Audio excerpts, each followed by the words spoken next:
మహాపరిశుద్ధుడు అయిన మా ప్రియ పరలోకపు తండ్రి, మీకు వందనములు, స్తోత్రాలు, కృతజ్ఞతాస్తుతులు చెల్లిస్తూ ఉన్నాము దేవా. గతించిన కాలం అంతయు మీ రెక్కల చాటున మమ్మల్ని భద్రపరిచి ఏ అపాయానికి నాయన గురి కాకుండా మా ఆరోగ్యమందు తండ్రి అన్ని విషయాల్లోనూ మీరు తోడుని నడిపించి సజీవులుగా భూమి మీద నిలిపి ఈ విధంగా ఈ ఆదివారం ఈ సన్నిధిలో తండ్రి మీతో గడపడానికి మీరు మాకు అనుగ్రహించినటువంటి మీ కృపను బట్టి ఈ సమయాన్ని బట్టి వందనాలు తండ్రి.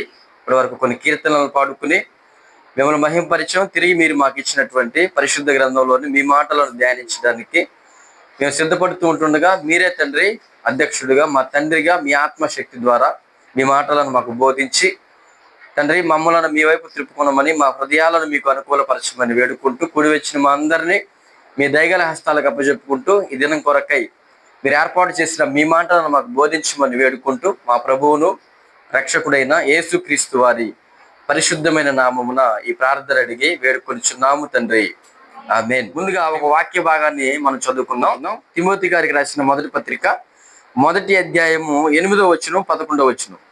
అయినను శ్రీమంతుడగు దేవుడు నాకు అప్పగించిన ఆయన మహిమ గల సువార్త ప్రకారము ధర్మశాస్త్రము ధర్మ విరోధులకును, అవిధేయులకును, భక్తిహీనులకును, పాపిష్టులకును, అపవిత్రులకును, మత దోషకులకును.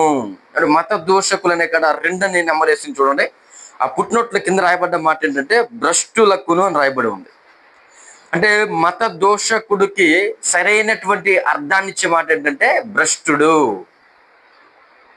ఏమండి, ఎవరు నమ్మిన విధానాన్ని వాళ్ళు, ఎవరు నమ్మిన విశ్వాసాన్ని వాళ్ళు నిర్వర్తించుకుంటూ ముందుకు వెళ్ళడం అనేది సరైనటువంటి పద్ధతి అయితే, మతాల మధ్య చిచ్చు పెడుతూ, మతాలను దూషిస్తూ, ఇతర మతాలను ద్వేషిస్తూ, విశ్వాసాలను మరి అభ్యంతరం కలిగించే విధంగా, వారిని కించపరిచే విధంగా, అవమపరిచే విధంగా ఎవరైతే వ్యవహరిస్తారో అలాంటి వారిని ఏమంటున్నాడు? భ్రష్టుడు. అంటే భ్రష్టుడు అని ఎవరిని అంటారు? మన అందరికి కూడా తెలుసు. భ్రష్టుడు అని అంటే దేవునికి విరోధి, దేవునికి శత్రువైపోయినటువంటి వాడు. ఏమండి, చెడుకి జనకుడిగా ఉన్నటువంటి వాడు, అబద్ధానికి జనకుడిగా ఉన్నటువంటి వాడు, చెడుకు ప్రారంభంగా ఉన్నటువంటి వాడు. ఏమంటే భ్రష్టుడు, దుష్టుడు, అపవాది, సాతాను అని మాట్లాడుతూ ఉంటాం కదా. అంటే ఎవరిలో అయితే ఆ యొక్క అపవాది సాతాను ప్రవేశించి ఆ మనిషిలో దైవత్వం తాలూకు ఆనవాళ్ళు లేకుండా ఆ మనిషిని వాడి వైపు తిప్పుకుని సమస్త ప్రవర్తన యందు భ్రష్టత్వంలోనికి వెళ్ళిపోతాడు. చూసావా? అలాంటి వాడు భ్రష్టుడిగా పిలువబడతా ఉంటాడు. అంటే దుష్టుడు వాడిలో ఉండటం వల్ల ఆ వ్యక్తి ఇక నిజాన్ని అంగీకరించలేని పరిస్థితి, ఇలాంటి ఆలోచనలోనికి వెళ్ళిపోతాడు. దుష్ట సాంగత్యం చేస్తూ దుష్ట నడిపింపులో ఉన్నటువంటి వాడు భ్రష్టులుగా పిలువబడుతూ ఉంటారు. కాబట్టి మతాలను మత ద్వేషకులు ఎవరైతే ఉన్నారో వారిని బైబిల్ ఏమని సంబోధిస్తూ ఉందంటే వాడు భ్రష్టుడు. ఎందుకంటే దుష్టుడిని ఎవడు మార్చలేడు. దుష్టుడు వాడు నరకానికి వెళ్ళడానికి సిద్ధపడాలి తప్ప నిత్య రాజ్యంలోనికి వాడికి స్థానం లేదు. వాడు ఎప్పుడు కోల్పోయాడు. అలాంటి వారికి ఎవరైనా వాడి ప్రేరేపణలోకి వెళ్ళిపోతే అలాంటి వాడికి కూడా ఏమంటే పరలోకంలో స్థానం లేదు. ఈ భూమి మీద కూడా వాడు సత్యాన్ని అంగీకరించే మనిషిగా వాడు ఉండడు. కాబట్టి ఇలాంటి వారితో ఎక్కువగా డిస్కషన్ చేయడం అనేది అనవసరంగా కనబడుతూ ఉండిద్ది. అంతేనా? ఎవరైతే కొంత కాకపోతే కొంత మంచితనాన్ని కలిగి ద్వేషించేటటువంటి మనుషులుగా ఉండకుండా, భ్రష్టులుగా అయిపోకుండా మంచితో ఎవరైతే బ్రతుకుతూ ఉంటారో హృదయంలో నిలుపుకుని ఆ మంచిని కొద్దో గొప్ప అలాంటి వారిని సరిచేయడానికి అవకాశం ఉంటుందేమో కానీ పూర్తిగా భ్రష్టత్వంలోనికి వెళ్ళిపోయిన వాడిని సరిచేయడం అనేది అసలు అది జరగని పని. కాబట్టి ఇలాంటి వారి పట్ల మనం ఎలా వ్యవహరించాలి అని లేఖనాలు బోధిస్తూ ఉన్నాయంటే, తీతు గారికి రాసినటువంటి పత్రిక, అపోస్తలుడైన పౌలు గారు తీతుకు రాసిన పత్రిక 3వ అధ్యాయము 10-11 వచనాలు చూడండి. మత భేదములు కలిగించు మనుషునికి 1-2 మారులు బుద్ధి చెప్పిన తర్వాత వానిని విసర్జించుము. ఏమంటే మత భేదములు కలిగించే మనుషులు ఎవరైనా మన కళ్ళ ముందు కనబడితే, మన చుట్టుపక్కల ఎవరైనా ఉంటే అలాంటి వారికి 1-2 మారులు నీవు బుద్ధి చెప్పిన తర్వాత అలాంటి వారిని ఏం చేయాలి? విసర్జించాలి. ఆ ఒకటే రెండు మార్లు మనం చెప్పే ఆ సత్యాన్ని అంగీకరించే మనసు అతనిలో ఉంటే సరి చేసుకుంటే పర్వాలేదు, కానీ లేదు నేను ఈ విధంగానే వాదిస్తాను, ఈ విధంగానే నేను మాట్లాడుతాను, నేను అంగీకరించున్నదని పదే పదే మాట్లాడుతూ ఉండే మత భేదములు కలిగించే మనుషులను ఏం చేయమంటాడు దేవుడు? విసర్జించు. చెప్పు, ఒకటే రెండు మార్లు చెప్పు. ఆ తర్వాత అదే పనిగా నీవు ఆ మత భేదాలు కలిగించే వాడితో వాదనలు పెట్టుకోవద్దు, అనవసరమైనటువంటి ఏమంటే డిస్కషన్లు పెట్టుకోవద్దు, ఎలాంటి ఉపయోగం లేదు. ఎందుకంటే వాడు మనం మొదటగా చదువుకున్నట్టుగా భ్రష్టత్వంలోనికి వెళ్ళిపోయాడు. అప్పుడు చాలా మంది అండి నేను చూస్తా ఉన్నప్పుడు అదే పనిగా డిబేట్లు పెట్టుకోవడం, వాదించుకోవడం, దూషించుకోవడం. అంటే విననోడితే డిస్కషన్ ఎందుకు నీకు? దేవుడే అంటున్నాడు కదా, వాడు భ్రష్టత్వంలోకి వెళ్ళిపోయిన వాడికి నువ్వేం ఏమి చెప్పి మార్చగలవు?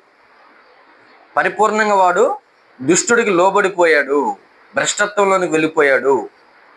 వాడికి సరి అవ్వడం, సరి చేయడం, వాడిని మరలా నీతి మార్గంలో నడిపించు, ఇదంతా కూడా జరగని పని. అనవసరమైనటువంటి టైం వేస్ట్ పనులు అవన్నీ కూడా. కాలాన్ని వృధా చేసుకోవడం. అదే కాలంలో అదే సమయంలో వినేటటువంటి వారి దగ్గరికి వెళ్ళి ప్రభువుని పరిచయం చేస్తూ ప్రభు ప్రేమను ఎవరికైనా ప్రకటిస్తే ఏదైనా ఫలితం ఉంటుందేమో, కానీ ఇలాంటి వారితో మనం డిస్కషన్ చేయడం వల్ల ఎలాంటి ఉపయోగం ఉండదు. కనుక అట్టి వారిని నువ్వేం చేయాలి? విసర్జించాలంటే అసలు వాడి దరిదాపుల్లో గోడిని వెళ్ళకూడదు. అలాంటి విషయాలు పదే పదే పనిగా పెట్టుకుని నువ్వేదో జ్ఞానవంతుని నిరూపించుకోవడానికి, నువ్వేదో గొప్పవాడిగా చిత్రీకరించుకోవడానికి, ఏదో దేవుడిని గొప్ప చేస్తున్నాను అనుకుంటాం, కానీ అసలు దేవుడే విడిచిపెట్టమన్నాడు. నువ్వెవడు గొప్ప చేయడానికి దేవుడిని? ఎప్పుడు కూడా లిమిట్లో ఉండాలి. దేవుడు ఏది చెబితే అదే చేయాలి మనం అన్ని విషయాల్లో. దానికి మించి కూడా మనం ప్రవర్తించకూడదు. కాబట్టి దేవుడిని ఏదో నేను కనపరుస్తున్నానన్న భ్రమలో ఈరోజు చాలా మంది ఈ మాటల యొక్క ఉద్దేశాలు అర్థం కాక మనుషులను సంతోష పెట్టడం కోసం ఈ సోషల్ మీడియా ఒకటి వచ్చింది కదా, ఈ డిబేట్లు పెట్టడం, నాకెంత జ్ఞానం ఉందో తెలుసా, నేనంత గొప్ప ఉన్నదో తెలుసా అని నిరూపించుకోవడం కోసం విననవాడి దగ్గరికి వెళ్ళి వాదించే పని పదే పదే పెట్టుకుంటూ ఉంటారు. దేవుని మాటల కంటే గొప్పవాళ్ళం కాదు మనం. దేవుడు ఏది చెబితే అది చేసుకుంటూ ముందుకు వెళ్ళడమే లక్ష్యంగా పెట్టుకోవాలి. ఇంకా కింద 11వ వచనంలో అంటున్నాడు, అట్టివాడు మార్గము తప్పి తనకు తానే శిక్ష విధించుకుని వాడై పాపము చేయుచున్నాడని నీ వెరుగుదువు. వాడు మార్గం తప్పిపోయాడు. దీనికి ప్రతిఫలంగా తనకు తానే వాడు శిక్ష విధించుకోవడానికి పాపం చేసేవాడిగా ఉన్నాడని నీ వెరుగుదువు. వాడికి నువ్వు చెప్పలేదని ఉత్తరవాదిగా నేను ఎంచను. వాడు మార్గం తప్పిపోయాడు. తనకు శిక్ష, రాబోయే శిక్షకు కారణం ఎవరయ్యా అంటే వాడే దానికి బాధ్యుడు. కాబట్టి నువ్వేదో వాడి దగ్గరికి వెళ్ళి నువ్వు చెప్పలేదు, వాదించలేదు అన్నది నేను నిన్ను అడగను కనుక వాడు నువ్వు విసర్జించు, వాడి శిక్షకు వాడే బాధ్యుడు అంటున్నాడు దేవుడు. కాబట్టి ఈ మత ద్వేషాలను రెచ్చగొట్టే మనుషులతో మనం ఎంతవరకు ఉండాలో, ఎంతవరకు మాట్లాడాలో స్పష్టంగా లేఖనాల్లో దేవుడు రాయించాడు కనుక అలాగునే మనం ప్రవర్తించడానికి మన జీవితాలలో ప్రయత్నం చేయాలి తప్ప ముందుకి అడుగులు వేయకూడదు. ఏమంటే ఈ మత పిచ్చితో ఉన్నటువంటి వారు అంటే ఎలాగూ వ్యవహరిస్తారు, వారి యొక్క ప్రవర్తన, వారి యొక్క మాట, వారి యొక్క జీవిత విధానం ఎలా ఉంటుందో మనం ఆలోచన చేయగలిగితే, ఏమన్నా గలతీయులకు రాసినటువంటి పత్రిక 1వ అధ్యాయము 13వ వచనం చూడండి. పూర్వమందు యోధా మతస్థుడినై ఉన్నప్పుడు నేను దేవుని సంఘమును అపరిమితముగా హింసించి నాశనము చేయొచ్చు. ఈ మతాన్ని గొప్ప చేయాలి అనని ఒక మతం అన్న ముసుగులో ఎవరైతే బ్రతుకుతూ ఉంటారో, ఒకప్పుడు అపోస్తలుడైన పౌలు గారు బ్రతికాడు అదే ముసుగులో. యేసుక్రీస్తుని అంగీకరించలేదు. ఆయన ప్రభువు రక్షకుడు, లోకరక్షకుడు, పాప విమోచనను కలిగించేది ఆయనే. ప్రపంచాన్ని రక్షించడానికి వచ్చినటువంటి ఆ లోక రక్షకుడు అన్న విషయం పౌలు గారికి నచ్చల, అంగీకరించే మనసు ఆయనకి లేదు. ఎందుకు? మత పిచ్చితో ఉన్నాడు. కాబట్టి ఒక మత పిచ్చితో బ్రతికే వారు చేసే పనులు ఏంటో అక్కడ మనం చూడగలిగితే, నేను దేవుని సంఘమును అపరిమితముగా హింసించి నాశనము చేయొచ్చు. అంటే మత పిచ్చి పట్టిన వాడు ఏముంది, ఎదుటి వారిని హింసిస్తాడు, నాశనం చేస్తాడు, నరహత్యలు చేస్తాడు. అంటే అపోస్తలుడైన పౌలు గారు చేసింది అదే కదా. ఉదాహరణ మనం చూస్తున్నాం అనమాట. మారక ముందు మత పిచ్చితో రగిలిపోయినటువంటి అపోస్తలుడైన పౌలు గారు సౌలుగా ఉన్నప్పుడు చేసిన పనులు నాశనం చేస్తున్నాడు, ఏమండి హింసిస్తున్నాడు. అసలు దైవత్వేనది? నేను నమ్మిన దేవుడు నిజమైన దేవుడైతే ఇలా హింసించడం, నాశనం చేయడం, దౌర్జన్యం చేయడం, నరహత్యలు చేయడం, హాని తలపెట్టడం ఎదుటి వారికి ఇలా చేస్తున్న నేను నమ్మినటువంటిది నిజమైనటువంటి భక్తి అయితే, నిజమైనటువంటి దేవుడైతే, నిజమైనటువంటి విధానం అయితే నేను ఎలాగూ ప్రవర్తించేది రాంగు కదా అన్న విషయం అనేది అర్థం అవడానికి అవకాశం ఉంటుంది. అంటే భక్తి అనగానే ఏంటంటే ఒక మంచి నీతి ప్రవర్తన, ఎదుటివారి మేలు కోరి, అవసరమైతే మనల్ని మనం నష్టపరుచుకుంటూ ఎదుటివారి క్షేమాన్ని కోరి బ్రతికేదే నిజమైన దేవుణ్ణి తెలుసుకున్నటువంటి మనుషులు చేసేటటువంటి పని. ఈ విషయం కానీ ఏ మనిషికైతే అర్థమైద్దో ఆ మనిషి నిజంగా తన జీవితాన్ని మార్చుకోవడానికి అవకాశం ఉంటుంది. ఈరోజు ఇది అర్థం కావట్లా. భక్తి ముసుగులో ఎదుటి వారిని చంపటం ఏంటి, మత ముసుగులో ఎదుటి వారిని నాశనాన్ని చేయడం ఏంటి, వారిని హింసించడం ఏంటి, వారిని దూషించడం ఏంటి, వారిని శ్రమపరచడం ఏంటి, వారిని చంపడం ఏంటి అన్న ఈ ఒక్క ఆలోచన ఏ మనిషికి అయితే వచ్చిందో వెంటనే ఆ మనిషి ఏం చేస్తాడు, నిజదేవుడైన రక్షకుడైన యేసుక్రీస్తు వారిని స్వీకరించడానికి, ఆయన దగ్గరికి రావడానికి ద్వారాలు అనేవి తెరవబడతాయి. మత పిచ్చితో రగిలిపోయేవాడు ఎదుటి వారి క్షేమాన్ని ఎప్పటికీ కోరుకోడు, కానీ నాశనాన్ని కోరుకుంటాడు, వారిని హింసిస్తాడు, అవసరమైతే వారిని చంపడానికి కూడా వెనకాడడు. అనేక మంది మరి ప్రారంభం నుండి మనం చూడగలిగితే అనేక మంది రాజులు కూడా, మరి ఇశ్రాయేలీయుల చరిత్ర మనం చూడగలిగితే, ఐగుప్తు రాజు ఇశ్రాయేలీయులను ఎలాగైనా సరే నాశనం చేసేయాలి, వీరులు విస్తరించకుండా, వీరు ప్రబలకుండా వీరిని అణిచివేయాలన్న ప్రణాళికలతో, ఆలోచనలతో బ్రతికినటువంటి రోజుల్లో దేవుడు ఏం చేశాడు తెలుసా? వారి యొక్క పన్నాగాలను దేవుడు కొనసాగించలా. మనందరూ కూడా తెలుసు కదా, నిర్గమకాండము 1వ అధ్యాయము 12వ వచనం చూడండి. ఇంత చేసినను ఐగుప్తులు వారిని శ్రమ పెట్టిన కొలది వారు విస్తరించి ప్రబలిరి. దేవుడు ఎవరి మీదైతే దృష్టి పెట్టాడో, దేవుడు ఎవరినైతే కోరుకుంటున్నాడో, ఎవరైతే దేవునికి లోబడుతున్నారో, ఎవరైతే మంచి నీతి ప్రవర్తన కలిగి బ్రతుకుతున్నారో అలాంటి వారిని నువ్వు శ్రమ పెట్టిన కొలది మరింతగా విస్తరిస్తారు, ప్రబలుతూ ఉంటారు. క్రైస్తవ్యాన్ని లేకుండా చేయాలి, క్రైస్తవ్యాన్ని నాశనం చేసేయాలి, సంఘాలను పాడు చేయాలి, ఏ ఒక్క క్రైస్తవుడు కూడా ఉండడానికి వీలు లేదని శపథాలు చేసినటువంటి మనుషులు ప్రపంచ చరిత్రలో నుండి ఇప్పటి వరకు కూడా మనకు కళ్ళ ఎదుట కనబడుతూనే ఉంటున్నారు. బైబిల్ గ్రంథంలో కనబడతారు, మన కళ్ళ ముందు కూడా అప్పుడప్పుడు ఇలాగ శపథం చెప్పుకునేటువంటి మనుషులు మనకు కనబడుతూ ఉంటారు. అయినా సరే క్రీస్తు రాజ్యము, దేవుని రాజ్యము దినదినము మరింతగా ప్రబలుతుంది, విస్తరింపబడుతుందే తప్ప నాశనం అయిపోయినట్టుగా, కనుమరుగైపోయినట్టుగా చరిత్రలో లేదు.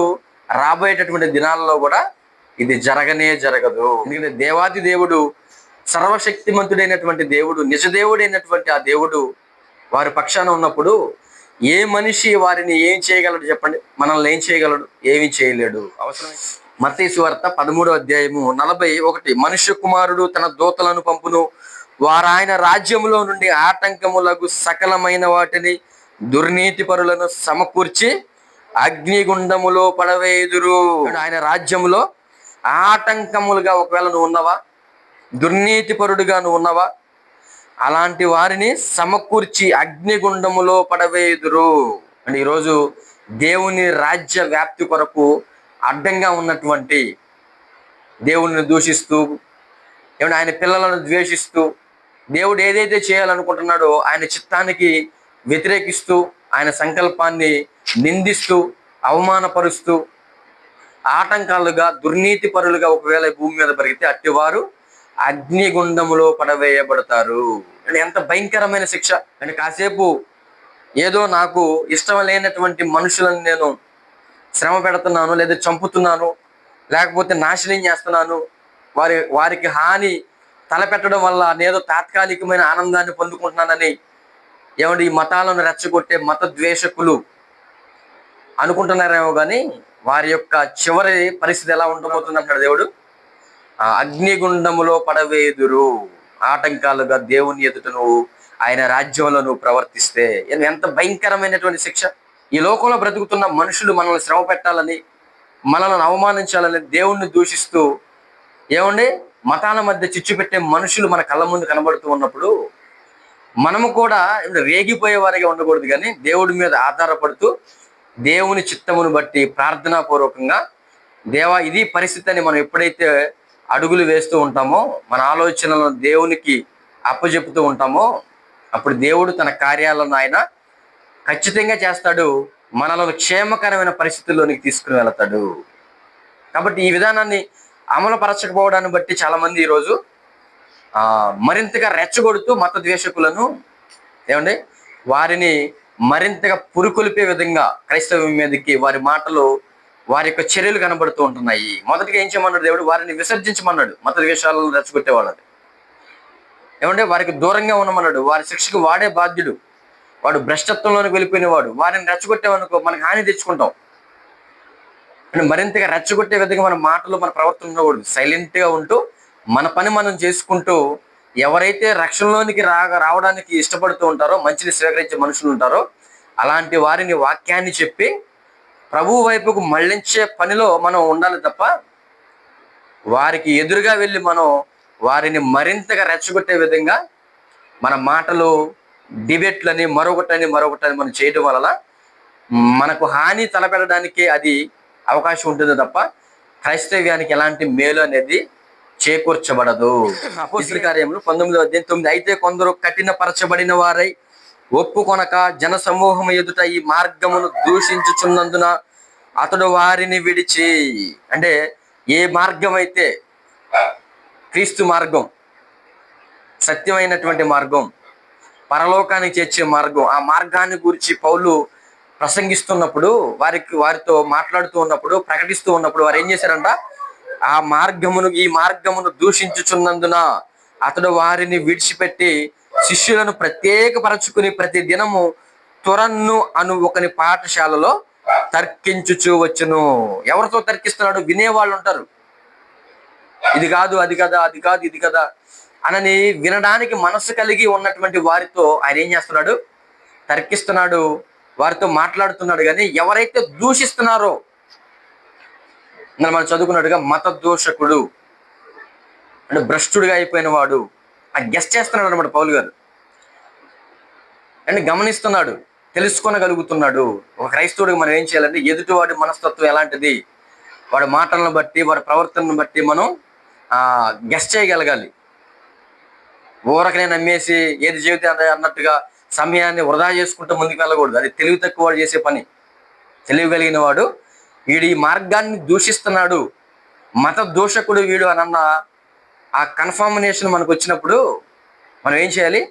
వాడిని విడిచిపెట్టాలి. ఎవరైతే వింటారో, వినడానికి ఆస్కారం ఉందో, వినగలిగే మనసు కలిగి ఉంటారో, తెలుసుకోవాలన్న మనసుతో ఎవరైతే ఉంటారో వారితో మనం తర్కించిన పర్వాలా. పౌలు గారు చేస్తుంది అదే. మొదటిది ఈ మార్గాన్ని దూషిస్తున్న వారిని విడిచిపెట్టాడని రాయబడి ఉంది. రెండవది తురన్నను ఒక పాఠశాలలో తర్కించుచుండెను, అంటే వినేవాళ్ళు ఉన్నారు కనుక వారితో తర్కిస్తున్నాడు. ఇది నిజం, మీరు తెలుసుకోండి అని వారితో సంభాషిస్తూ ఉంటున్నాడు. అదే మత ద్వేషకులకైతే దూరంగా వెళ్ళిపోతున్నాడు ఆయన. ఈ లాజిక్ తెలియాలి మనకి. ఎవరితో పడితే వాడితో ఏమండే తర్కించడం, వాదించడం, టైం వేస్ట్ చేసుకునే పనులు అనేవి మీరు చేయొద్దని ఈ మాటలు మనకి జ్ఞాపకాన్ని చేస్తున్నాయి, మనకు నేర్పిస్తూ ఉంటున్నాయి. కాబట్టి ఎంత అణచాలని చూసినా, ఎంత రెచ్చగొట్టాలని చూసినా, ఏమంటే లేకుండా చేయాలి క్రైస్తవ్యాన్ని అని ఎవరైతే ఆలోచించిన మనుషులు, వాళ్ళు రాజులు సైతం ఆలోచన కలిగి ఉన్నా సరే, ఈ యొక్క మార్గం అనేది మొదటి నుంచి కూడా మరింతగా వ్యాప్తి చెందుతూ ఉంది. ఎందుకంటే దేవుడు ద్వారా నియమించబడిన, ఏర్పాటు చేయబడినటువంటి సంఘం గనుక. యెషయా గ్రంథము 37:31 యోధా వంశములో తప్పించుకుని శేషము ఇంకను క్రిందికి వేరు తన్ని మీదికి ఎదిగి ఫలించును. ఇది ఏ సందర్భంలో మాట్లాడుతున్నాడంటే, అశ్షూరు రాజు వచ్చి మిమ్మల్ని నాశనం చేస్తాను, మీరు నా మాట వినకపోతే నాకు దాసులైపోండి, నా చెరలోనికి మీరు వచ్చేయండి, దేవుడిని మీరు నమ్మొద్దు, మీరు మోసపోతారు, హిజ్కియాని నమ్మొద్దు, మీరు మోసపోతారు అని చెబుతున్న ఆ పరిస్థితుల మధ్య దేవుడు ఏమని చెబుతున్నాడంటే, మీరేం భయపడద్దు, యోధా వంశంలో తప్పించుకున్న శేషము ఇంకను క్రిందికి వేరు తన్ని మీదికి ఎదిగి ఫలించును. ఎంత అణచాలని చూస్తారో అంతగా వేరు తన్నుకొని ఎదిగి మరింతగా ఎత్తుగా ఫలించడానికి దేవుడు అవకాశం ఇస్తాను, మీరు అధైర్యపడద్దు అంటాడు దేవుడు. కాబట్టి ఈ మాటలన్నీ కూడా మనకి చాలా బలాన్ని ఇస్తా ఉంటాయి బైబిల్ గ్రంథం చదివేటప్పుడు. ఈ మార్గాన్ని ద్వేషించే వారిని, దూషించే వారిని, మనల్ని శ్రమపరిచే వారిని, అవసరమైతే చంపేవారిని, వారిని చూస్తున్నప్పుడు కోపం రాదు. ఈ మాటలు మనకు అర్థమైతే జాలి కలుగుతూ ఉండేది. వీరి యొక్క కడవరి స్థితి, వీరి యొక్క అంతం భయంకరంగా ఉండబోతుంది కదా. వీరు ఎవరితో పెట్టుకుంటున్నారు? దేవుడితో ఎదురాడి వాదిస్తున్నారు. ఒక మాట ఆ మాట మనం చూడగలిగితే సమూయేలు మొదటి గ్రంథము 2వ అధ్యాయము 10వ వచనం చూడండి. యెహోవాతో వాదించువారు నాశనమగుదురు, పరమండలములో నుండి ఆయన వారిపైన ఉరుము వలె గర్జించును. యెహోవాతో నువ్వు వాదించాలని ఒకవేళ అనుకుంటే ఈ మత ద్వేషకులు ప్రాంతాల మధ్య చిచ్చు పెడుతూ ఈ క్రీస్తు మార్గాన్ని, ఈ నిజ మార్గాన్ని, నీతి మార్గాన్ని, సమానత్వాన్ని కోరుకుంటూ మనుషులను నాశనం కోరుకోవడం కాదు కానీ క్రీస్తు మార్గం హాని చేయడం కాదు కానీ మేలు చేసేదిగా, ఎదుటి వారి క్షేమం కొరకు అవసరమైతే మరణించేదిగా క్రీస్తు మార్గం, క్రీస్తు ప్రేమ, క్రీస్తు ప్రవర్తన మనకు కనబడుతూ ఉంది. కాబట్టి ఇలాంటి నీతి మార్గాన్ని, క్షేమాన్నిచ్చే మార్గాన్ని, నిజదేవుడైన ఆ దేవునితో ఒకవేళ నువ్వు వాదిస్తే మగుతారు. పరమండలంలో నుండి ఆయన వారిపైన ఉరుము వలె గర్జించును. చాలా భయంకరమైనటువంటి పరిస్థితుల్లోకి వెళ్ళిపోతారు అట్టి వారు. ఇంకా కొన్ని మాటలు చూడగలిగితే మత్తయి సువార్త 21వ అధ్యాయము 44వ వచనం చూడండి. మరియు ఈ రాతి మీద పడివాడు తునకలైపోవును గాని అది ఎవని మీద పడునో వానిని నలిచేయునెను. అని ఈ రాతి మీద పడేవాడు తునకలైపోతాడు. మరి కొంతవరకు పర్లేదు అన్నంతగా మాట కనబడుతూ ఉంది. తునకలైపోవడం అంటే కొన్ని పార్ట్లైనా కనబడతాయి, ఆ అవయవాలన్నా కనబడతాయి. లేదు నేను ఇంకా వాదిస్తాను, ఇంకా నేను ఎదిరిస్తానని ఒకవేళ తెగించి దేవునితో వాదిస్తే అది ఎవరి మీద పడునో వాడిని నలిచేయునని పీస్ అయిపోతాడు. మనం చికెన్ లేదంటే మటన్ తీసుకొచ్చుకునేటప్పుడు సూప్ తాగాలనుకుంటారు చాలా మంది. అంటే ఒక చారులాగా తయారు చేసుకుని ఆ ముక్కలు ఆకారంతో ముక్కలుగా ఉండకుండా పీస్ చేసేస్తారు. ఆ కత్తితో ఆ కొట్టేవాడు కూడా పీస్ చేసేస్తాడు అనమాట. అంటే చారులో కలిసిపోతాయి ఎవరిని కూడా. ఇవి ఏంటి అని గుర్తించుకోలేని పరిస్థితి, ఎందుకంటే అవి ముక్కల్లాగా మనకు కనబడవు కనుక. నలి చేయనంటే అలాంటి పీస్ అయిపోతాం అన్నమాట మనం కూడా. ఎవరైతే ఈ యొక్క నీతి మార్గాన్ని, దేవుని రాజ్యానికి వ్యతిరేకులుగా అయిపోయి ఆయన సంకల్పాన్ని ద్వేషిస్తూ ఆయన సంకల్పానికి ఎదురుగా నిలబడతారో అలాంటి వారు నలిచేయబడతారు. కాబట్టి ఈ భూమి మీద మనకి ఇచ్చిన ఆయుష్ కాలంలో అలాంటి వ్యతిరేకత కలిగిన వారంగా దేవుని మీద మనం బ్రతకూడదు. తెలియక చేస్తాం. ఏమంటే అపొస్తలుడైన పౌలు గారు కూడా తిమోతికి రాసిన మొదటి పత్రికలో 12-13 వచనాలు అంటాడు, తెలియక చేశాను కనుక కనికరింపబడితేనే.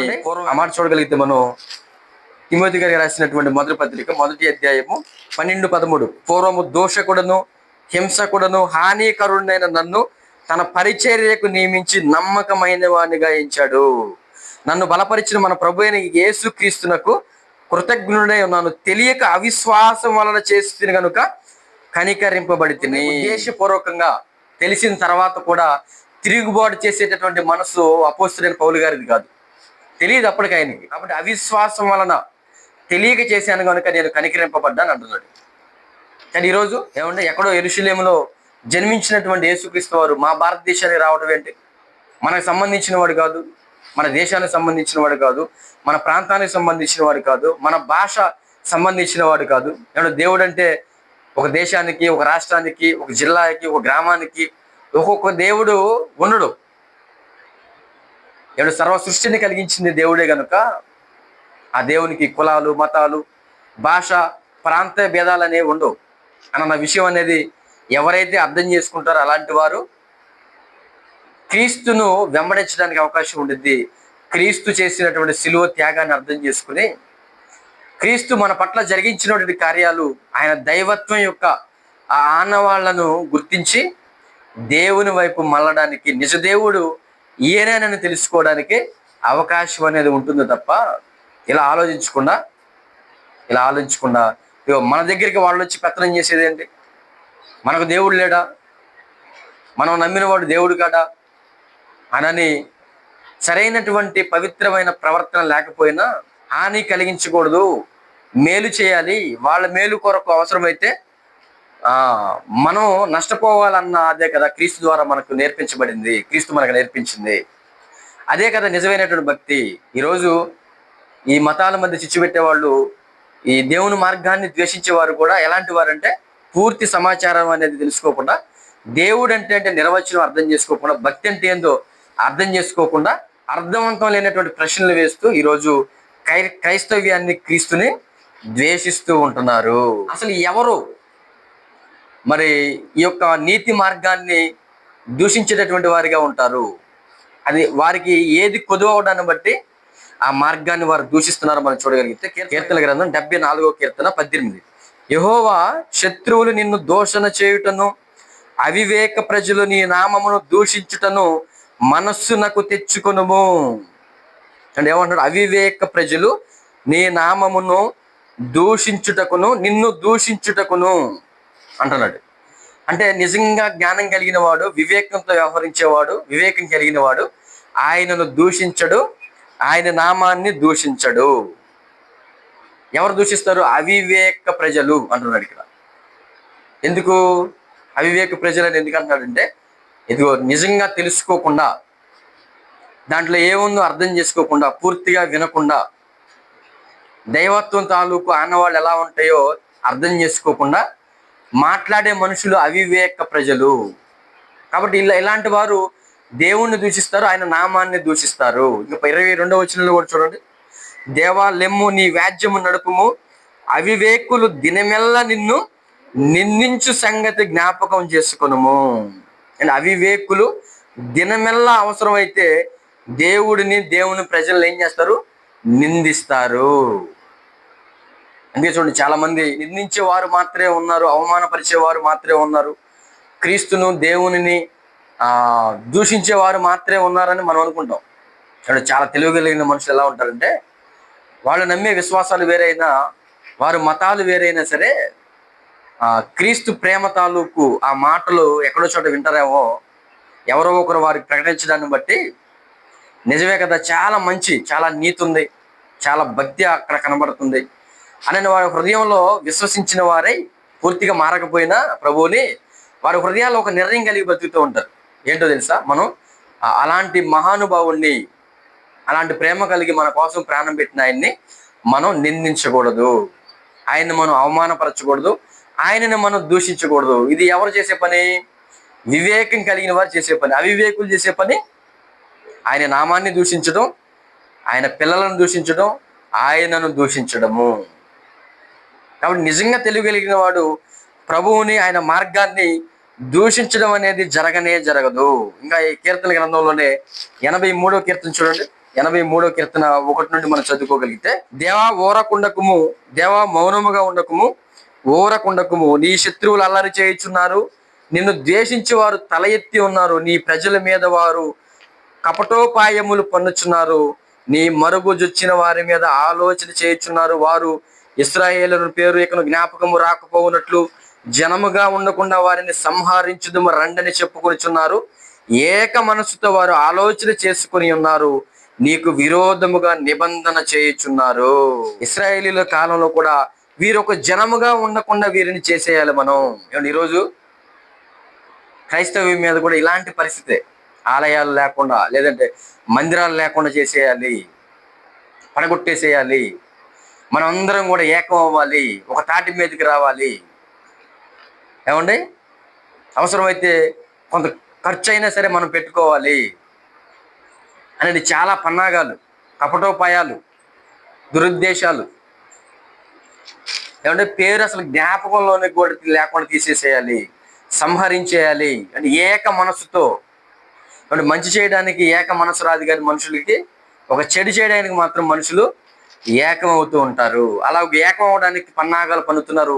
ఇప్పుడు మొదలైంది కాదు ఇది. మనం అనుకుంటున్నాం ఏంది వీరందరూ కూడా ఏకం అవుతున్నారు అని, మనం ఏదో ఇప్పుడిప్పుడు జరుగుతుంది ఇది అనుకుంటాం. మనం ఇశ్రాయేలీల కాలం దగ్గర నుండి కూడా ఇలాంటి ఆలోచనలు, దేవుని పిల్లల నాశనాన్ని కోరుకుంటూ దేవుని మార్గాన్ని, ఆ రాజ్యాన్ని భూస్థాపితం చేయాలని ప్రయత్నం చేస్తున్న మనుషులు ప్రారంభ దినాల్లో నుంచే వారు ఉన్నారు. అందుకే అంటున్నాడు, ఇలాంటి పరిస్థితుల మధ్య నువ్వేం చేయాలంటున్నాడు చూడండి దేవుడు. 12వ వచనం, దేవుని నివాస స్థలములను మనము ఆక్రమించుకుందాము అనని వారు చెప్పుకొనుచున్నారు. నా దేవా, సుడి తిరుగు ధూళి వలెను గాలి ఎదుటి వగుడాకుల వలెను వారిని చేయము.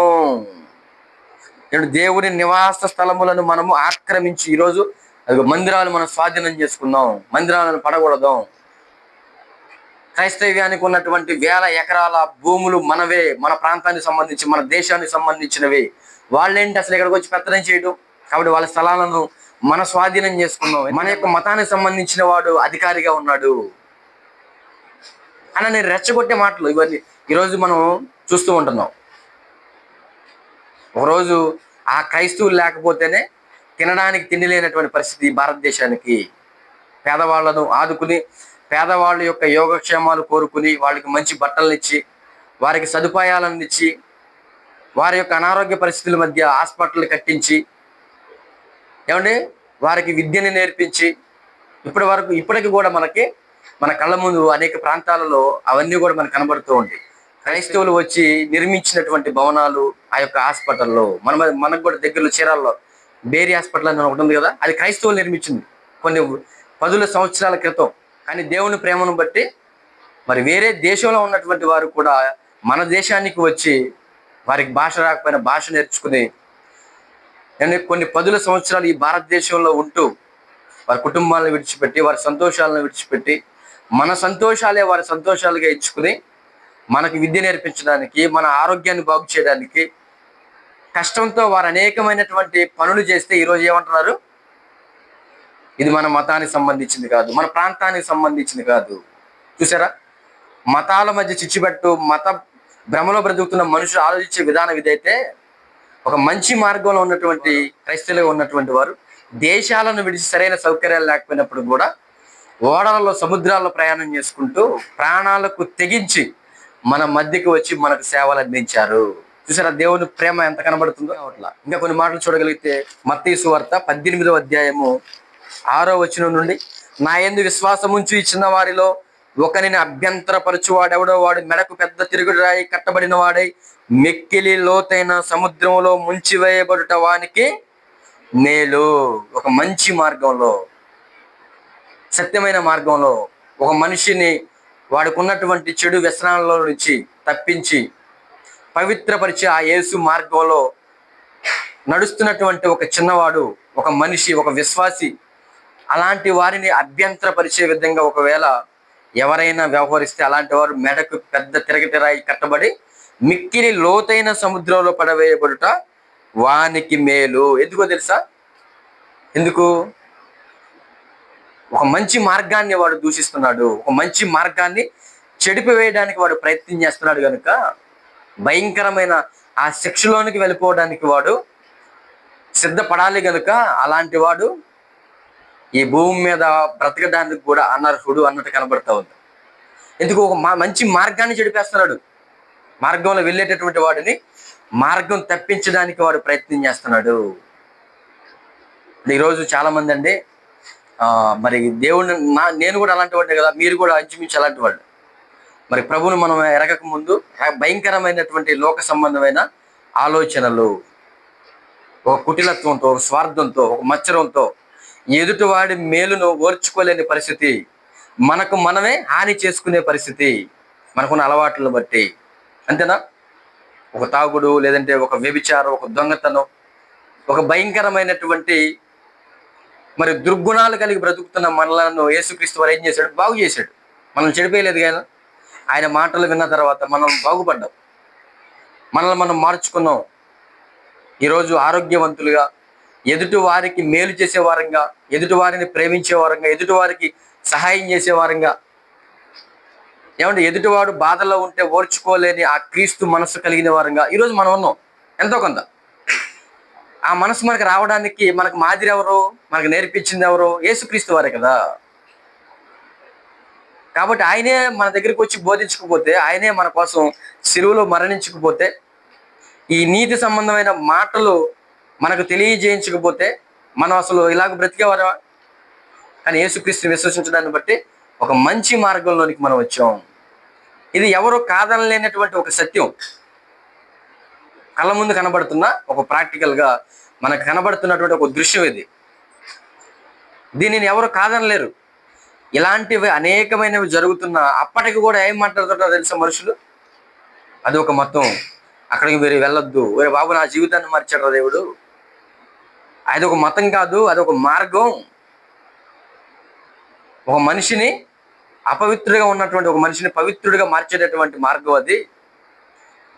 ఎటు వెళ్తున్నానో గురి గమ్యం లేకుండా బ్రతుకుతున్న నా జీవితాన్ని ఒక గమ్యాన్ని నిర్దేశించినటువంటి పరిస్థితి ఆయన మాటలు, ఆయన చర్యలు, ఆ గ్రంథంలో ఉన్నటువంటి మాటలు. కాబట్టి ఇది మతం అంతా ఏంటన్నారంటే, అయినా సరే ఇది మతమే అంటాడు. అంటే ఏదో విధంగా విశ్వాసిగా ఉన్నటువంటి వారిని అభ్యంతరపరిచి దారి తొలగింపజేయాలి. కాబట్టి ఇంతకంటే భయంకరమైన పాపం మరొకటి లేదంటున్నాడు దేవుడు. అసలు అలాంటి వాడు ఈ భూమి మీద బ్రతకడానికి కూడా అనర్హుడు అంటున్నాడు. మెడకి పెద్ద తిరగటి రాయి కట్టబడి మిక్కిలి లోతైన సముద్రంలో పడవేయబడుట వానికి మేలు. అభ్యంతరం వలన లోకానికి శ్రమ, అభ్యంతరం రాక తప్పవు, కానీ ఎవరి వలన అభ్యంతరములు వచ్చిన ఆ మనుషునికి శ్రమ. కాబట్టి దీనికన్నా మించిన పాపం మరొకటి లేదు. మనిషిగా మనం చేయాల్సింది ఏంటి? చేతనైతే సహాయం చేయి, లేకపోతే సైలెంట్గానే ఉండు. అంతేగాని సహాయం చేయకపోగా మంచి మార్గంలో ఉన్న వాడిని కీడు మార్గంలోనికి, చెడిపోయే మార్గంలోనికి నడిపించాలనుకోవడం, అంతకంటే మూర్ఖుడు, అంతకంటే భ్రష్టుడు మరొకడు ఉండడు. ఆ భ్రష్టత్వం తాలూకు పనే ఒకరిని అభ్యంతరపరచడం అంటే. అప్పుడు అలాంటి పని నువ్వు చేసి భూమి మీద బ్రతికే ఉండడం కంటే చావటం మేలు అంటున్నాడు దేవుడు. మారాలన్న మారాలి, లేదంటే అప్పటికి ఆ జీవితాన్ని ముగించడం అన్న మేలు. ఇంకా కీర్తన గ్రంథం 2వ అధ్యాయము 1 నుంచి, అన్ని జనులు ఎలా అల్లరి రేపుచున్నారు, జనములు ఎలా వ్యర్థమైన దానిని తలంచుచున్నవి, మనము వారి కట్లు తెంపుదము రండి, వారి పాశములను మన యుద్ధ నుండి పారవేయదము రండి అని చెప్పుకొనుచు. చూసారా? మంచి కట్టుబాట్లతో, మంచి పాశాలతో, అంటే మంచితో బంధించబడి మంచిని స్వీకరించి మంచిగా బ్రతుకుతున్న, అలాంటి కట్టుబాట్లతో బ్రతుకుతున్న మనుషులతో వీళ్ళు ఏం చేయాలనుకుంటారంట? వాటిని తెంచేద్దాం రండి, అంటే చెడిపేద్దాం, వాళ్ళని మరలా మనలాంటి వారిగా చేసేద్దాం. బాగుపడతాం మనిషికి ఇష్టం ఉండదు. అంటే మనిషి ఎలాంటి అంటే, బాగుపడితే ఓర్చుకోలేడు, చెడిపోతే ఏం చేస్తాడు? ఏటాలు చేస్తాడు. ఈ రెండే చేస్తాడు మనిషి. అందుకే మనుషులు ఎప్పుడు కూడా మనం దృష్టిలో పెట్టుకోకూడదు. ఏ మనిషి నన్ను ఇది అంటున్నాడండి, అది అంటున్నాడండి అనే నిరుత్సాహ పరిస్థితుల్లోనికి మనం ఎప్పుడు వెళ్ళకూడదు. దేవుని మీదే ఆధారపడాలి. దేవుడి మాటే మనం విశ్వసించాలి. దేవునితోనే మనం సహవాసం చేయాలి. ఏ మనిషిని మనం నమ్ముకున్నా, ఏ మనిషిని మనం ఆశ్రయించినా, ఏ మనిషి గొప్పలో మనం కోరుకున్నా, ఆ మనిషి చివరికి మనలను నట్టేటే ముంచుతాడు. 3వ వచనం, భూరాజులు యెహోవాకును ఆయన అభిషిక్తునికి విరోధముగా నిలబడుచున్నారు, ఏలికలు ఏకీభవించి ఆలోచన చేయుచున్నారు. ఈరోజు చూడండి, అధికారులు ఎవరైతే మంత్రులుగా ఉన్నారో, లేకపోతే మరొక పదవుల్లో ఉన్నారో, ఏలికలుగా ఉన్నారో, వాళ్ళందరూ కూడా ఏకీభవిస్తున్నారు, ఆలోచన చేస్తున్నారు. ఏమంటే ఆయన అభిషిక్తునికి, ఈ దేవునికి విరోధముగా నిలుస్తున్నారు. ఇది ఎంతవరకు సాగిద్దే అని అంటే, కింద అంటాడు దేవుడు 4వ వచనం, ఆకాశమందు ఆసీనుడగు వాడు నవ్వుచున్నాడు, ప్రభు వారిని చూచి అపహసించుచున్నాడు. చేయండ్రా, మీరు ఎన్ని రోజులు చేస్తారో? మీ పైన నేనున్నానన్న జ్ఞాపకం అనేది మీరు మర్చిపోయి, మీకేదో ఒక పదవి రాగానే ఏకీభవించిన పిల్లల పట్ల కఠినమైనటువంటి ఆలోచనలు కలిగిన వారిగా, మంచి మార్గంలో బ్రతుకుతున్న వారిని చెడిపేయాలన్న ఆలోచన కలిగి మీ ఆలోచనలో మీ ప్రవర్తన ఉంది. కాబట్టి ఆకాశమందు ఆయన ఏం చేస్తున్నాడు? ఆయన నవ్వుచున్నాడు, ప్రభు వారిని చూసి అపహసించుచున్నాడు, ఆయన ఉగ్రుడే వారితో పలుకును, ప్రచండ కోపం చేత వారిని తల్లడింపజేయును. 10వ వచనం చూడండి, కాబట్టి రాజులారా వివేకులై ఉండుడి, భూపతులారా బోధనుందుడి. ప్రాంతీయ తత్వాలు, మతతత్వాలు, కులాలు, మతాలని రెచ్చగొడుతున్నారు, కానీ మీరు అలా ఉండొద్దు. వివేకులుగా ఉండేవారు ఎలాగ వ్యవహరిస్తారో, మంచిని స్వీకరించేవారు వివేకులైతే ఆ మంచిని స్వీకరించే వివేకులుగా మీరు ఉండండి. భూపతులారా బోధన ఉందండి, భయభక్తులు కలిగి యెహోవాను సేవించండి, గడగడా వణుకుతూ సంతోషించండి, ఆయన కోపము త్వరగా రగులుకును, కుమారుణ్ణి అనగా క్రీస్తును ముద్దు పెట్టుకునడి, లేని ఎడల తండ్రి కోపిస్తాడు, అప్పుడు మీరు త్రోవ తప్పి నశించెదరు. ప్రతి అధికారికి, ప్రతి రాజుకి, ఏలికలుగా ఉన్న వారికి దేవుడు చెప్తున్నది ఏంటంటే, ఇక మీరు వివేకులుగా ఉండండి. అవివేకులుగా ఉండి నన్ను ద్వేషిస్తున్న మనుషులకు సపోర్టుగా మీరుండి, మీరు కూడా ఒక శబదం కూడిన వారిగా క్రైస్తవ్యాన్ని తీసేయాలి, క్రైస్తవ్యాన్ని సంహరించాలి, క్రైస్తవ్యాన్ని అసలు రూపు మాపులు లేకుండా చేసేయాలని ఒకవేళ మీరు ఆలోచన కలిగి ఉంటే, నేను ఉగ్రుడైపోతాను, మీరు కూడా భయంకరమైన పరిస్థితుల్లోకి వెళ్ళిపోతారు, మిమ్మల్ని తల్లడింపజేసేస్తాను. కాబట్టి అవివేకులుగా మీరు ఉండొద్దు, నశించేవారుగా మీరు ఉండొద్దు. ఎవరో అడ్డుకట్ట వేస్తున్నారో చెప్పండి? ఏలికలుగా ఉన్నవారు, అధికారులు ఏమైనా అడ్డుపడుతున్నారా? మణిపూర్లో మనందరూ కూడా తెలుసు, భయంకరమైనటువంటి క్రైస్తవ్యాన్ని శిక్షించినటువంటి పరిస్థితి. అనేక మంది మరణించారు, కొన్ని వందల సంఖ్యలో. ఏంటంటే ఏ అధికారి, ఏ మంత్రి అక్కడ మాట్లాడాడు? ఏ సొల్యూషన్ తీసుకొచ్చాడు? ఏ పరిష్కారం చేశారని ఏమి చేయాల. ఆ తర్వాత ఓట్లు ఎలక్షన్ అనేసరికి కళ్ళబొల్లి మాటలు చెప్పుకుంటూ ఆ ప్రదేశానికి వెళ్ళి మళ్ళీ ఓట్లు ఏమని అడగడం, ఆ జ్ఞాపకాలు మర్చిపోయిన కొన్ని సంవత్సరాల తర్వాత, కొన్ని దినాల తర్వాత.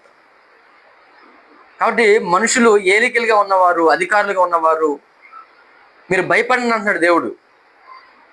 మీకేదో అధికారం ఉందని, మీకు ఒక హోదా ఉందని, మీకు ఒక పదవి ఉందని మీరు ఒకవేళ రెచ్చిపోయి నా ప్రజల పట్ల వ్యవహరిస్తే, ఆ తర్వాత భయంకరమైన శిక్షలోనికి, ఉగ్రతకు మీరు ఉగ్రత పాలైపోతారు. కాబట్టి మనలను, దేవుని పిల్లలను శ్రమపరిచే వారికి భయంకరమైన శిక్ష ఉంది, భయంకరమైన శిక్ష ఉంది.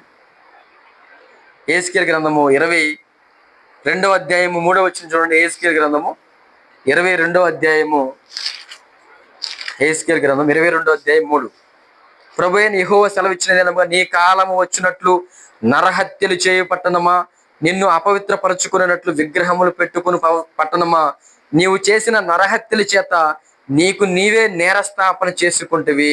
చేసిన నరహత్యలు అంటే యేసును నమ్మినటువంటి వారిని చంపినటువంటి ఆ హత్యలు ఏవైతే ఉన్నాయో, ఇవన్నీ చేయడాన్ని బట్టి నీకు నీవే నేరస్థాపన చేసుకుంటున్నావు శిక్షలోనికి వెళ్ళడానికి. నిన్ను దండించబోయే సంవత్సరాలు రావడానికి నీకు నీవే కారణంగా కనబడుతున్నావు. దేవుని పిల్లలను ఏదో చంపుతున్నాను, నాశనం చేస్తున్నాను, హాని కలిగిస్తున్నాను అని తాత్కాలికమైన ఆనందం నువ్వు పొందుకుంటున్నావు, కానీ అలాంటి పనులు చేసి నీకు నీవే నేరస్థాపన చేసుకుంటున్నావు, నీ నాశనాన్ని నీవే కోరుకుంటున్నావు. అంటే మనుషుల యొక్క మనసు ఎలా ఉంటుందంటే అంటే మంచిని స్వీకరించే మనసు ఉండదు.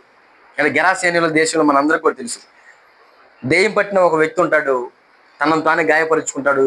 అసలు ఇంటిలో ఎంత బంధించి ఉంచినా ఉండడు, సమాధుల్లోనే నివాసం చేస్తూ ఉంటాడు, తన తాను గాయపరుచుకునే పరిస్థితి, కుటుంబానికి దూరంగా ఉంటాడు, మనుషుల మధ్య ఉండడు. అలాంటి వాడు యేసుక్రీస్తు వారికి ఎదురైనప్పుడు ఆయన ఏం చేస్తాడు? ఆ అపవిత్ర ఆత్మలు పట్టిన ఆయనలో నుంచి వెళ్ళిపోవాలని ఆయన అపవిత్ర ఆత్మలకు ఆజ్ఞాపించగానే వెళ్ళిపోతాయి. ఆయన శుద్ధుడైపోతాడు, సాధారణ మనిషి అయిపోతాడు. అదందరూ కూడా చూస్తారు, ఆ చుట్టుపక్కల ఉన్నటువంటి ప్రజలు చూస్తారు. ఇక ఈయన ఎప్పుడైతే మంచి బట్టలు కట్టుకుని ఆ యొక్క గ్రామంలోకి వెళ్ళాడో, ఎవరు చేశారో చూశారు కనుక వీళ్ళు యేసుక్రీస్తు వారిని, అయ్యా నువ్వు మా మధ్య ఉండు, మాతో ఉండటం వల్ల ఇదిగో మంచి జరిగిద్ది, మేలుకరమైన పరిస్థితి మాకు వచ్చింది అని అనాలి కదా. కానీ వాళ్ళు ఏమన్నారో మనందరూ కూడా చూడగలిగితే, మనందరూ కూడా తెలుసు. లోకాసువార్త 8వ అధ్యాయము, లోకాసువార్త 8వ అధ్యాయంలో మనం చూడగలిగితే వాళ్ళు ఏమంటున్నారు చూడండి. 35వ వచనంలో, జనులు జరిగిన దానిని చూడవెళ్ళి యేసునద్దకు వచ్చి, దెయ్యములు వదిలిపోయిన మనుషుడు బట్టలు కట్టుకుని స్వస్థ చిత్తుడై యేసు పాదముని యొద్ద కూర్చుండ చూసి భయపడేది. అది చూచిన వారు దెయ్యములు పట్టిన వాడు ఎలాగూ స్వస్థత పొందినో జనులకు తెలియజేయగా, గెరాసేయుల ప్రాంతంలో నుండి జనులందరూ బహు భయాక్రాంతులైరు గనుక తమ్మును విడిచిపొమ్మని ఆయనను వేడుకొనిరి. ఆయన ధోని ఎక్కి తిరిగి వెలుచుండగా దెయ్యములు వదిలిపోయిన మనుషుడు ఆయనతో కూడా తను ఉండనిమ్మని ఆయనను వేడుకొనెను. చూసారా, దెయ్యం పట్టిన వాడికి మాత్రం, వదిలిపోయిన వాడికి మాత్రం తెలుసు ఏమని, ఓరి బాబు నా జీవితం ఎలాంటిదో నాకు తెలుసు, నా కుటుంబానికి దూరంగా ఉన్నాను, నేను ఒక మంచి ప్రవర్తన అనేది నాకు లేదు, ఒక మనిషిగా పిలువబడే ఆ యోగ్యత కూడా లేనట్టుగా నేను బ్రతికాను, అపవిత్ర ఆత్మలు పట్టిన వాడిగా నన్ను నేను గాయపరుచుకుంటున్నాను, అలాంటి నన్ను ఆయన స్వస్థపరిచాడు. కాబట్టి నువ్వు నా ఇంటికి రా అని ప్రభు ఆయన వేడుకుంటుంటే వీళ్ళు ఏమంటున్నారు? అసలు మా ప్రాంతంలోనే నువ్వు ఉండటానికి వీల్లేదు, వెళ్ళిపో. అందుకే ప్రభు అంటాడు కింద వచనంలో, నీవు నీ ఇంటికి వెళ్ళి నీకు ఏ మేలుకరమైన కార్యాలు నేను చేశానో, దేవుడు చేశాడో ఆ కార్యాలు నీ ఇంటి వారితో చెప్పుకో. అంటే మనం ప్రపంచాన్ని ఉద్ధరించేద్దామని అనుకోవడం కంటే మన కుటుంబాన్ని, మన ఇంట్లో మన యొక్క మాటలు ఎవరైతే విశ్వసిస్తారో అలాంటి వారికి మన పట్ల దేవుడు చేసిన కార్యం ప్రకటించుకుంటూ మొదటిగా మన ప్రారంభ దశ అలాగూ మనం ముందుకు వెళ్తూ ఉండాలి. అందరూ మారిపోతారు. నాకు చేసిన ఈ మేలును బట్టి నేను ప్రకటిస్తే అందరూ దేవుని తెలియజేసుకుంటారు. తెలుసుకుంటే మంచిదే, కానీ తెలుసుకుంటారు అనేటటువంటి మనుషులు, తెలుసుకునే మనుషులు సమాజంలో లేరు. ఏమంటే కీడు చేసేవాడే మాకు కావాలి. ఏమంటే బరబ్బ మనందరూ కూడా తెలుసు కదా, బందిపోడు దొంగ, నరహత్య చేసిన వాడు, ఒక కిడ్నాపర్ అనమాట. మన భాషలో మాట్లాడుకుంటే బందిపోటు దొంగ బరబ్బ. మీకు యేసుని విడుదల చేయాలా లేకపోతే బరబ్బాని విడుదల చేయాలంటే వారు ఏం కోరుకున్నారు? బరబ్బాను నాకు విడుదల చేయండి. అంటే యేసు ఏ హాని చేశాడు వాళ్ళకి? ఏ కీడు చేశాడు? ఎవరిని కిడ్నాప్ చేశాడు? కిడ్నాప్ అయినటువంటి వారిని విడిపించాడు ఆయన. అంటే పాపంతో శాపంతో నింపబడిన వారి జీవితాలను బయటకు తీసుకుని వచ్చాడు, విడుదల కలిగించాడు, వారిని విడిపించాడు, వారిని స్వస్థపరిచాడు, చనిపోయిన వారిని లేపాడు. ఏమంటే మేలే తప్ప కీడేం జరగలేదు కదా యేసుక్రీస్తు వారిని బట్టి. కానీ కీడు చేసిన వాడు మాకు కావాలి, మేలు చేసిన యేసును మాత్రం మీరు చంపేయండి అని కేకలు వేశారు. పిలాతు ఎంతో తప్పించాలని ప్రయత్నం చేసినా సరే ఆయన వల్ల అవలా. ఒకసారి కాదు 3 సార్లు ప్రయత్నం చేస్తాడు. అధికార మందిరంలోకి తీసుకెళ్ళిన తర్వాత యేసు ప్రభువుల వారిని మరి విడిపించడం కోసం ఒక ప్రయత్నంగా చేసింది పిలాతు. 3 ప్రయత్నాలు. అసలు ఏం చేసాడు ఈయన? ఏ రోజులో కూడా కనపడలేదు ఈయనలో పాపం ఉందని, మరణానికి తగినటువంటిది ఏదో ఉందని. నాలో కనపడలేదు. అసలు ఏ కీడు చేయడాన్ని బట్టి ఈయన నేను సిలువ వేయాలని పదే పదే రిపీట్ చేస్తాడు ఆయన. కానీ అప్పుడున్న సమాజం ఏం కోరుకుంది? బందిపోటు దొంగ మాకు కావాలి. చూసారా ఎలాంటి మైండ్ సెట్తో ఉన్నారు మనుషులు? మేలు చేసేవాడు మనిషి గిట్టనవాడిగా ఉన్నాడు, కీడు చేసేవాడిని మాత్రం మనుషులు ఇష్టపడేవారిగా. ఇది మానవ నైజం అనమాట. అది ఇప్పటి నుంచి మొదలైన రోగం కాదు. అది ప్రారంభం నుండే, క్రీస్తు దగ్గర నుండే లేదా క్రీస్తు పూర్వం నుండి కూడా ఇలాంటి వ్యక్తిత్వం కలిగిన మనుషులు మనకు కనబడుతూ ఉంటారు. మేలును కీడుని మేలుగా యోచించుకుంటే మనుషులు ఉన్నారు, వారికి శ్రమ అంటాడు దేవుడు. కాబట్టి గెరాసేనుల దేశంలో స్వస్థచిత్తుడైపోయిన తర్వాత మరి ఆ వ్యక్తి మంచి పరిస్థితి మధ్యకి వెళ్ళిపోయిన తర్వాత యేసుక్రీస్తు వారిని చూసినటువంటి మనుషులు నువ్వు మాతో ఉండని అని కోరుకోవాలి, కానీ నువ్వు మాలో నుంచి వెళ్ళిపో, మా దగ్గర నుంచి దూరం వెళ్ళిపో అంటున్నారంటే అంటే మనకు అర్థమైపోవాలి, మంచిని స్వీకరించే మనుషులు ప్రపంచవ్యాప్తంగా అరుదుగా ఉంటారు. ఏమంటే ఈ మతోన్మాదులు, ఈ మత ద్వేషకులు ఏమంటే నీతిమంతులను చంపి మరింతగా కోపాన్ని వారి మీదకి తెచ్చుకుంటున్నారు అనడానికి కొన్ని వాక్యాలు మనం చూడగలిగితే నెహెమ్యా గ్రంథము 9వ అధ్యాయము 26వ వచనం చూడండి. అయినను వారు అవిధేయులై నీ మీద తిరుగుబాటు చేసి నీ ధర్మశాస్త్రమును లక్ష్య పెట్టగా త్రోసివేసి నీ తట్టు తిరగవల్లని తమకు ప్రకటన చేసిన నీ ప్రవక్తలను చంపి నీకు బహుగా విసుగు పుట్టించిరి. ఏమండి, ఇదిగో దేవుని తట్టు తిరగండని ప్రకటిస్తున్న ఆయన ప్రవక్తలను ఏం చేశారంటే వీళ్ళు చంపేశారు. ఈరోజు జరుగుతుంది కూడా అదే. చెప్తే మారండి అనేక చెబుతుంది సేవకులు. ఏమండి, ఒక తాగుబోతుగా ఉన్నవాడు, ఒక నరహంతుడిగా ఉన్నవాడు, ఏమంటే భయంకరమైనటువంటి అపవిత్రుడిగా అయిపోయినటువంటి మనుషులుగా బ్రతుకుతున్న మనుషుల దగ్గరికి వచ్చి దైవ సేవకులు ఏం చెబుతున్నారు? మీ జీవితాలను మార్చుకోండి, దేవుని మాటకు లోబడండి. అపవిత్రులుగా మీరు మరణిస్తే నరకానికి వెళ్ళిపోతారు, అది భయంకరమైన శిక్ష. మీరు అలా ఉండకూడదంటే ఇదిగో దేవుడు మా ద్వారా ప్రకటింపబడుతుంది, ఈ మాటలు మీరు విశ్వసించండి అననే కదా దైవ సేవకులు ప్రకటిస్తుంది. కానీ వీళ్ళు ఏం చేస్తారంటే ఆ ప్రవక్తలను, ఆ దైవ సేవకులను చంపి దేవునికి మరింతగా విసుగు పుట్టించిరి. ఎంత కోపాన్ని రగులుస్తున్నారో తెలుసా ఇలా చేయడాన్ని బట్టి. నేను నరకంలో వేయడం న్యాయమేనా దేవుడికి అని అన్న ఆలోచన మనకు వచ్చినప్పుడు ఇలాంటి మనుషులను వేయడం న్యాయమే అని అనిపిస్తూ ఉండేది. ఎందుకంటే క్రూరమైనటువంటి మనస్తత్వాలతో, మూర్ఖత్వంతో నింపబడి ఈరోజు బ్రతుకుతున్న మనుషులను దేవుడు నరకంలో వేస్తానన్న ఆ మాట, ఆ విధానం అనేది తప్పేం కాదనిపిస్తూ ఉంటుంది. ఎందుకంటే ఒక భయంకరమైనటువంటి నడవడి, ప్రవర్తన, నిర్దాక్షిణ్యంగా మనుషులను చంపడం, అది కూడా నీతిమంతులను, మంచిని ప్రకటించేవారిని. మరి ఇలాంటి వారికి నరకంలో ఇక ఏమంటే పరలోకం తీసుకెళ్ళడం న్యాయమా? ఒక జాలి దయ లేకుండా, ఒక కర్కశత్వంతో, ఒక క్రూరత్వంతో, ఒక దుర్మార్గత్వంతో, అంటే ఒక భ్రష్ట మనసుతో వ్యవహరిస్తున్న మనిషిని నరకంలో పడవేయడం తప్పేం కాదు. అప్పటికి కూడా అవకాశాలు ఇస్తున్నాడు కదా. ఈరోజు మంచిగా బ్రతికేవాడి కంటే ఎవడైతే చెడును ఆశ్రయించి బ్రతికేవాడికి ఎక్కువ ఆయుష్. ఎందుకు? కారణం దీని వెనక వాడు మార్పు కోసం. ఎందుకు? చచ్చిపోతే వాడు నరకానికి వెళ్ళిపోతాడు కనుక కొంతకాలం పొడిగిస్తే వాడు మారతాడనే ఉద్దేశంతో, అంటే దేవుని పిల్లల కంటే దేవుడిని ఎరగలేనటువంటి వారు ఎక్కువ సంవత్సరాలు బ్రతుకుతున్నటువంటి పరిస్థితి. కారణం వారు మారతారేమోనన్న ఒకే ఒక కారణంతో. కాబట్టి దేవుని పిల్లలతో విరోధం తెచ్చుకోవడం, లేదంటే వారిని ద్వేషించడం అంటే చాలా మాటలు ఉంది మనం చూసుకోగలిగితే. జకర్యా గ్రంథం 2:8, సైన్యములకు అధిపతి యెహోవా సెలవిచ్చినదేమనగా, మిమ్మును ముట్టినవాడు తన కనుగుడ్డును ముట్టిన వాడని ఎంచి. ఏమన్నా దేవుని పిల్లలను ముట్టితే, దేవుని పిల్లలను శ్రమపరిస్తే, దేవుని పిల్లలను చంపితే, దేవుని పిల్లల మీద చేయి వేస్తే ఏమంటే తన కనుగుడ్డును ముట్టిన వాడే, అంటే దేవునితో పెట్టుకున్నవాడు. ఆయన పిల్లలుగా మనం దేవునికి ఏమంటే కన్నులు లాంటి వాళ్ళం మనం ఈ భూమి మీద. ఎందుకు? ఆయన పరిచర్యలో ఉంటున్నాం, ఆయన పనిలో ఉంటున్నాం. చాలా మంది మాట్లాడుతూ ఉంటారు కదా, బాగా ప్రేమించిన వారిని గురించి మాట్లాడుతూ, ఇగో మీరు నాకు కుడి కన్ను లాంటి వాడివి, నువ్వు నాకు ఎడం కన్ను లాంటి వాడివి. దేవుడు కూడా అంటే దేవునికి మన పట్ల చాలా ప్రేమ ఉంది కనుక ఆయన కూడా ఏమని మాట్లాడుతున్నాడంటే, ఇదిగో మీరు నాకు కన్నులు లాంటి వారు. అలాంటి నాకు కన్నులుగా ఉన్నటువంటి మిమ్మల్ని ఎవడైనా ముట్టితే, మీకు ఏదైనా హాని చేయాలని చూస్తే, నా కనుబొమ్మలను ముట్టినటువంటి వాడిగా ఉంటాడు. దేవునితో పెట్టుకుంటే ఎవడైనా బ్రతికి బట్ట కట్టగలడా? జయించగలడా? వాదించి గెలవగలడా? క్షేమకరమైన స్థితిలో ఉండగలడా? చాలా ప్రమాదం కదా. అంటే చాలా ప్రమాదంలోకి వెళ్ళిపోతాడు అలాంటి వాడు. ఇంకా మనం ఒక 2 వచనాలు చూసుకుని ముగించుకోగలిగితే, తెస్సలోనికలకు రాసినటువంటి 2వ పత్రిక 1వ అధ్యాయము 6వ వచనం నుండి, ప్రభువైన యేసు తన ప్రభావమును కనబరచు దూతలతో కూడా పరలోకం నుండి అగ్నిజ్వాలలతో ప్రత్యక్షమై దేవునిని ఎరగని వారికి, మన ప్రభువైన యేసు స్వార్థకు లోబడిన వారికి ప్రతిదండన చేయనప్పుడు మిమ్మును శ్రమపరచు వారికి శ్రమ.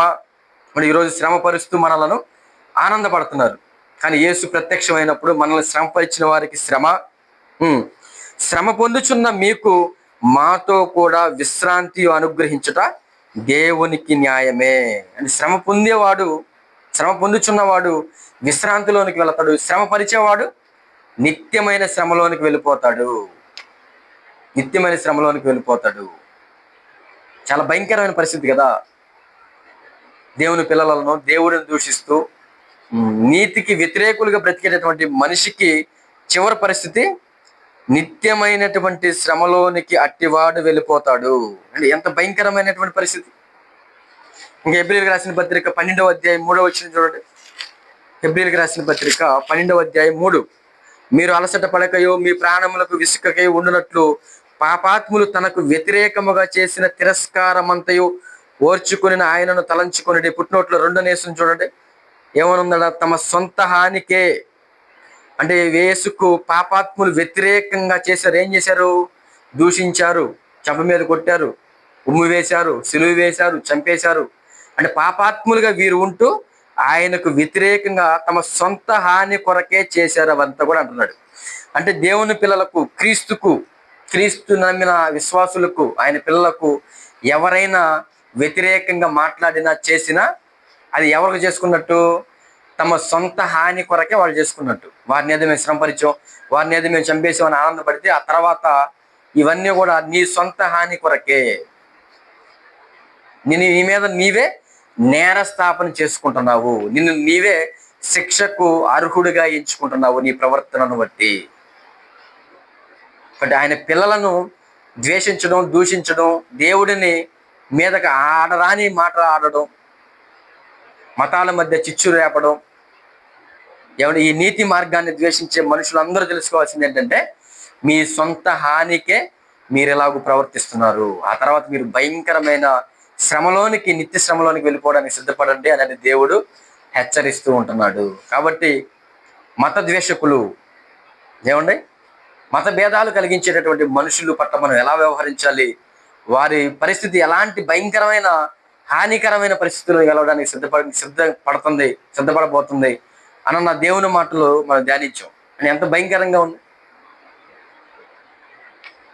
కాబట్టి మనకు ఎదురవుతున్న శ్రమలను బట్టి మనం కృంగిపోకుండా మరింత ధైర్యం కలిగిన వారమై ఆ నిత్య రాజ్యంలో శ్రమ పొందుచున్న మనకు విశ్రాంతి అనుగ్రహించడానికి దేవుడు ఏర్పాటు చేసి ఉన్నాడని విశ్వసిస్తూ మనకు ఎదురవుతున్న కష్టాలలో, నిందలలో, ఇబ్బందుల్లో, ఈ శ్రమలలో ఓర్చుకుంటూ ప్రభువు వలె మనం మన జీవితాలను ముందు కొనసాగించుకోగలిగితే ఆ నిత్యమైన విశ్రాంతిని దేవుడు మనకి ఇస్తాడు. మనల్ని ద్వేషిస్తూ ఉన్న వారికి నిత్య శ్రమలోనికి తీసుకుని వెళతాడు. ప్రార్థన చేస్తుంది. పరిశుద్ధుడైన తండ్రి, మీకు వందనములు, స్తోత్రాలైనా మీ కృపా కనికరాలను బట్టి కొన్ని మాటలు మాకు వినిపించారు. వినబడిన మీ మాటలు విశ్వసిస్తూ మా జీవితాలను ముందు కొనసాగించుకోగలిగే భాగ్యాన్ని అనుగ్రహించండి. నిజమే దేవా, మంచిని ఎదిరించేవారు, మంచిని ద్వేషించేవారు అనాది కాలం నుండి ఇప్పటి వరకు మా కళ్ళ ముందు కనబడుతున్నారు తండ్రి. నిజమే తండ్రి, నీతిగా బ్రతికే వారికి ఈ లోకం యోగ్యమైనది కాదని ఎరిగి పరలోకమే మా నిత్యమైన స్వాస్యమని మేము విశ్వసించి ఈ భూమి మీద మా కలుగుతున్న శ్రమల, ఇబ్బందుల్లో కొంతకాలం ఓర్చుకుంటే ఆ నిత్య మహిమలో మమ్మల్ని చేర్చుకుంటారు. యుగయోగాలు మరణమేలైనటువంటి పరిస్థితి జీవితం మాకు అనుగ్రహిస్తారని మీరు మా కొరకు తండ్రి మీ మాటల ద్వారా మాకు తెలియపరుస్తూ ఉంటారు. ఆ మాటలు విశ్వసించే ముందుకలిగిన స్థితి మాకు అనుగ్రహించండి. తండ్రి, ఎంతో మంది మత ద్వేషకులుగా, మిమ్మల్ని దూషించేవారిగా, దేవుని పిల్లలను శ్రమపరిచే వారిగా ఉంటున్నారు. వారి హృదయాలను మార్చండి. ఆ భ్రష్టత్వంలోనికి వెళ్ళిపోకుండా తండ్రి తెలియక చేస్తే వారిని ఎడల మీరు కనికరాన్ని చూపించి వారు మీ మార్గంలోనికి, ఈ మార్గంలోనికి వచ్చి మిమ్మల్ని తెలుసుకుని బ్రతికే వారిగా ఉండడానికి సహాయం దయచేయమని వేడుకుంటూ క్రీస్తు నామము ఈ ప్రార్థన అడిగి వేడుకొంచున్నాము తండ్రి. ఆమేన్.